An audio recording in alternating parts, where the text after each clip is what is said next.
Micah Parsons currently counts for $24 million under the 2025 salary cap. If you extend his contract, that number will come down and create cap space that can be used for other players. And they're going to eventually sign him. Just like they were going to eventually sign receiver CeeDee Lamb last year, they were going to eventually re-sign quarterback Dak Prescott. By waiting and waiting and waiting, you rob yourself of the cap benefit that comes from doing the new contract. Cap space was created with CeeDee's new contract. Cap space was created with Dak's new contract. Right.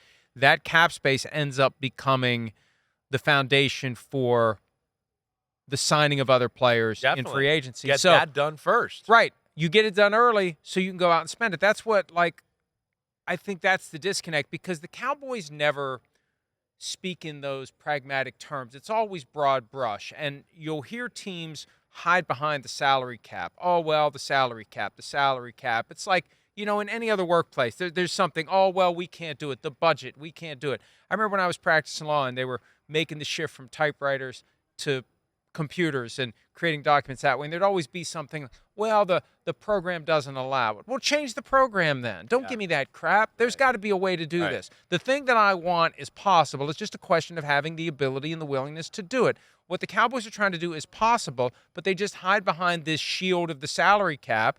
That's baloney. People spend cash over cap all the time. There are ways to make it happen, and one of the ways to do it is don't drag your feet. Yeah, get out Create in front the cap of it. space now. Right. You're going to end up paying more later than you're paying now. I just think that they've got this weird attitude that the longer they wait, the greater the chance that the guy's going to wake up one day and say, I'll take the offer that's on the table.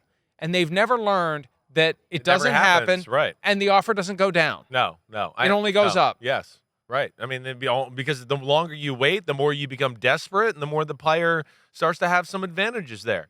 I mean, the first thing you said is correct. You want to get this contract done, so now you know what kind of money and cash you got to play with and be available for the rest of free agency, right? That's part of the issue, and that's why you want to get out in front of it. Like I talk to coaches every year where they have somebody, oh, we wanted to sign this player and that player, but we got to get this contract figured out first. And I don't know how much I can spend on the player I wanted in free agency because we're still finagling the guy we didn't give the long-term contract to, and we're trying to figure out how much money he wants up front and all of that. Let alone it can also go the opposite way.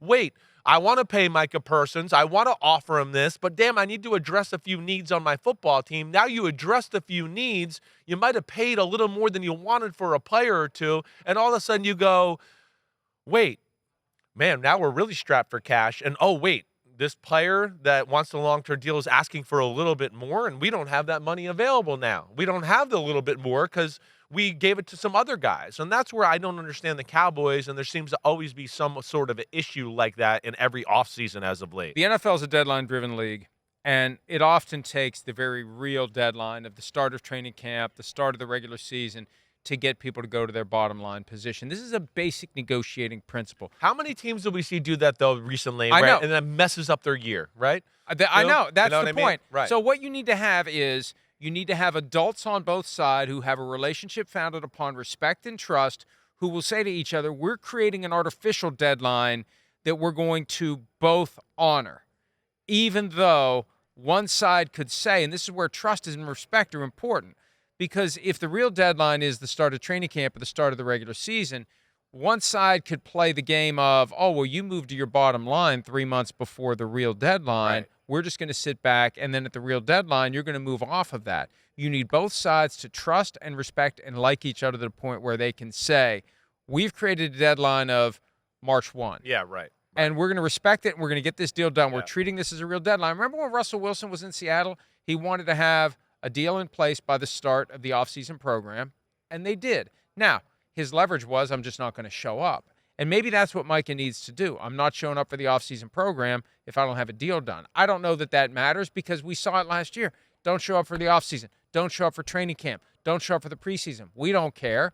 We're not going to blink until the regular season starts. I know. But this is just a basic. And that's why they don't go to the playoffs. And that's why the Bengals didn't go to the playoffs. And that's why the 49ers didn't go to the playoffs. It's all the same type of thing. And you think, why would you want to do that to your football team, especially with one of your best players? That's the other thing, too. They keep doing it with the best players that they say they love.